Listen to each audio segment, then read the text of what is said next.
Hello everybody and welcome back to Arsen Girl Gaming. My name is Heather and I thank you for joining me for another Sims 4 bite-size video. This is a how to play The Sims 4 for all of you newbies out there, and maybe even some of you old folks that just want to get a refresher. Maybe you've been away for a while, or maybe you're just wanting to check out this little series.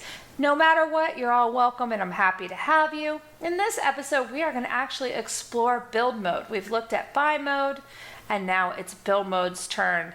And we're going to just do a real quick, brief overview of build mode. So I'm going to pull all the way out here and go to the little house over here on the menu on the left. This house will allow you to pretty much build anything your heart desires in this game, with some caveats, though it is getting better and better with each update. So you can see the grid here. The grid on this lot shows you where you can build. And this is a real intense part of the game, and one I think that is intimidating to a lot of people. So this video is going to be a brief overview, and then I'm going to come back and I'm going to do a little bit longer, so it's not going to be quite as bite-sized, but I'm going to do a little bit longer video where I'm actually going to demolish an existing house, reuse that lot, and build on it. So I hope you will check that video out when I get it posted. That one will be coming here shortly. I will try not to hold out too long because I know a lot of you are builders and are excited to use that part of the game. But in this video, I'm just going to go over some of the menus and things that you see on your screen and how to use them. It should give you a foundation to be able to jump into building and get started, and then we'll go a little further than that. So what I'm going to do is start up here at the top. We are still playing in the tutorial house, so the info lot panel is not going to, or the lot info panel is not going to give us much information. We're going to have to fill this in. So I'm going to start by naming this tutorial house. And then I can come down here. Now it is a 2-bedroom, but technically it could be a 3-bedroom. So I'm going to call this a 3-bedroom, 1-bath house. They call it a 2-bedroom, but that could be a bedroom. So I'm going to rename it to a 3-bedroom. Oh, look, that's all I had to do is type the name in. There's no right or wrong answer. You can call it whatever you want. You can say how many rooms it has, but I will tell you, if you put it in the gallery, and we'll talk about the gallery in our next video, if you put it in the gallery, you'll want to be as close to truthful as the house is, because people are going to download it based on what they're looking for.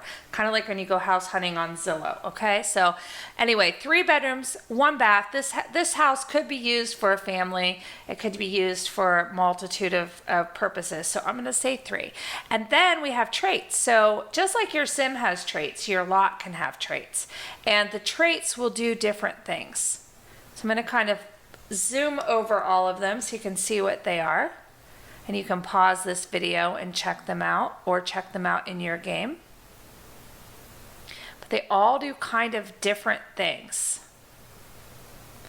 and they control a little bit about how your house may be used. And as you add more packs, you're going to get more traits for your house. But for this one, we're going to say homey, because then the domestic arts like cooking, mixology, handiness, gardening will come along faster. And we could do a private dwelling, but that keeps some people away. Great acoustics, they could be into music. We're going to do natural light though, because painting and photography is easier to master. And of course, fast internet. If somebody is a writer, which Jonah is, we can put that up there, and that will help improve that as well. So you kind of just pick and choose what you want that house to help you with. You don't even have to add traits. They are completely optional, and you can remove them and change them at your whim. All right, so we've looked at the information panel. We're going to move over here to this at the middle. So you have your select tool, and each one, if they have a corresponding hotkey on your keyboard, will tell you. So if I'm down here and I hit H, it should, whoops, I'm on it. So here, if I'm on something else and I hit H, it takes us back to that, and it will tell you as you go through them what they are. The eyedropper tool is useful for duplicating something. So if I wanted another painting easel, that's all I have to do to bring it up instead of having to try to find it in my catalog of buy mode. However, you will notice it opened up right to where the easel is in that catalog. So if there are multiple choices, you can go through and pick the one you want, but it's just a real easy way to duplicate items. I use it a lot for countertops and lighting, things like that. Then you have the design tool, which hotkey R. If I wanted to change the color of the cabinets, I could use that design tool to pick the other colors that I want.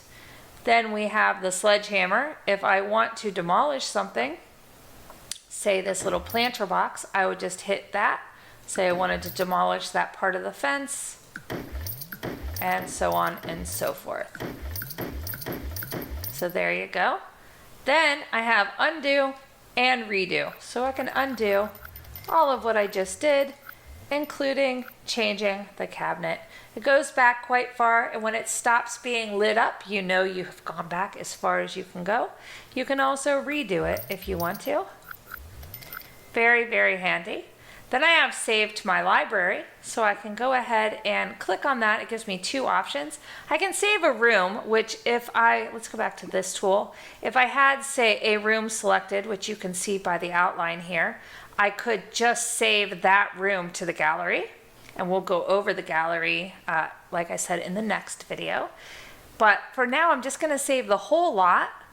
It's gonna bring that up, and you can see that the way the lot is positioned, the side of our house is facing the front of the lot. So when you are building, keep that in mind. I often will look at the different locations and how the house is orientated, especially if I am going to upload it to the gallery for other people to download. Because if somebody looks at the gallery and sees the side of this house, let's go ahead and upload it, and I'll show you when we get to that video. But if they see it, they may not want it.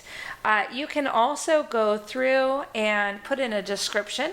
It's especially handy if somebody is going to download this. So just doing a bite-size look at build mode,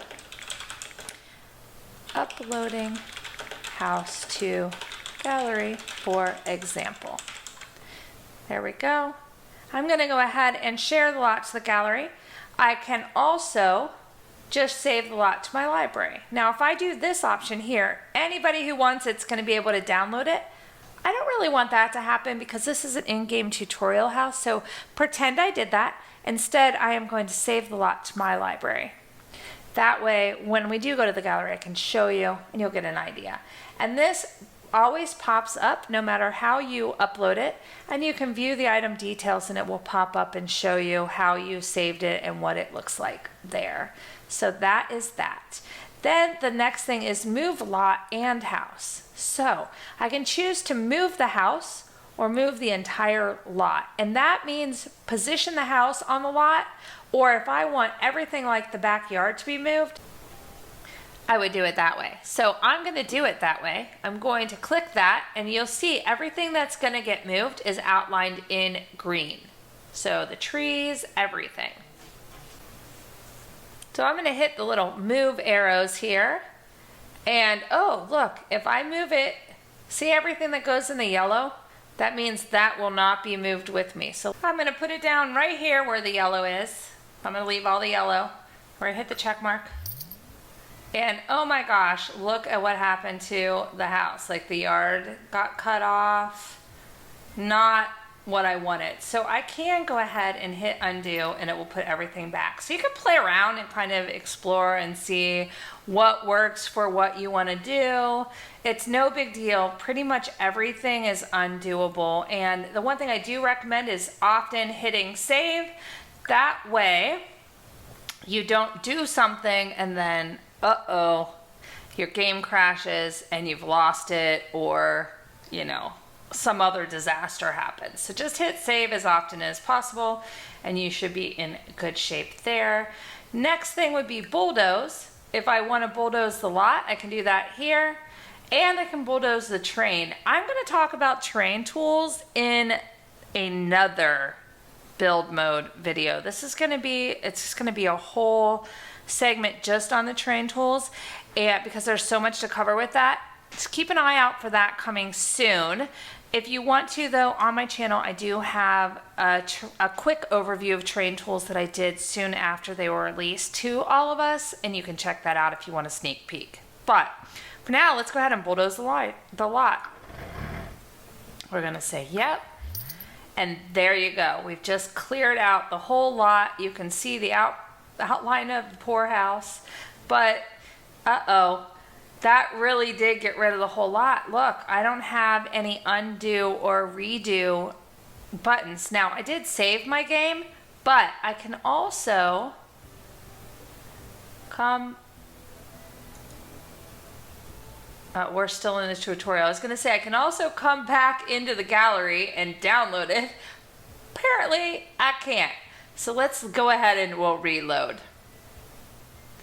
Alright, I reloaded my save and we are back in the house. Everything is as it should be, and we've gone through everything in this panel except this. Now, in build mode, unlike live mode, you can control the time of day just by clicking that. So you have evening, night. You can see what your house is going to look like in the different lights, which is a lot of fun if you're getting very, very fancy with lighting, things like that. Now, we're going to move over here, and this would be how you would get back to live mode. This is how you go to the gallery, which I said we'll cover in the next video. Here is how you go up and down your floors. In this case, we're on a one-story house with no basement, but if the basement existed, it would be here. So going up just puts the roof up for us, so we can actually take a look at this cute little house and admire it from all its different angles. You also have wall views here. So that being said, here's the walls up. So every wall is up. So if I go down one level, if I'm in the house, I can actually see the layout of the house with the walls up. You can see what is on all the walls, right? Then when I come here, I can take the walls completely down, so there's no walls in the house. Or I can go back to the way we were viewing it with cutaway. And basically that just means it keeps a good view for you. So you can kind of see where the walls are, but they're not in your way. So if you're following your sim through the house, it's no biggie. It's there, he's there, she's there. You can see what's happening without the walls, but still kind of get a feel for the room. And when I'm building, you know, if I'm trying to do like carpets or paints or whatever, I'll do it this way. Sometimes playing, because you can come in and explore it. Let's put the roof up and I'll show you what I mean. So you could come in and walk in your house and kind of see, whoops, actually I lied. Let's take the roof down and I'll show you. So keeping the walls up gives you that feeling of being in the house itself. And then if I change the view, there you go. So it's just a little thing to keep in mind when you're playing. Then the next thing are camera controls. I kind of talked about that early on when I was looking at options, but these are controlling the actual camera. So I have it set on the Sims 3 camera, but you can change it back to the Sims 4 camera. You can rotate your view doing this, though honestly, I almost never use these. Mostly everything is controlled by my mouse. So like here's top down view, but I can do that with my mouse. It's a lot easier than going up to this menu. But the menu is here should you need it or want it. Then your notification wall is still there. And of course your menu. Now, I know that's all the boring stuff, so let's get down to the fun stuff. And again, I'm just going to do a real quick overview like we did in buy mode, because I know this is getting outside of that bite size area that I like to keep these videos in. But you're going to do like you did in the buy mode objects by room area. you're going to do that here in build mode. Everything you touch that lights up gives you another thing that you can do, right? And then some of them have sub menus. So you have fountains, we've got pools, we've got terrain tools, we've got trees, and all the trees have trees, bushes, flowers, rocks, and all of the above. Now again, just like I was talking about in buy mode, you can come in and do all the colors if you really want to see everything. And this is very, very helpful when you're doing flooring, when you're doing, let's go actually into wallpaper. And you can come here and do every color. So like if I'm doing a little girl's room and I want the colors to be peach, I could come and look at pinks and reds and see what it pulls up for me, see what color I like. And if I pick a color, so say I really love this green color and I want to use it instead of the color that's on these walls now, I can grab it, bring it out here, and it's going to do one piece at a time.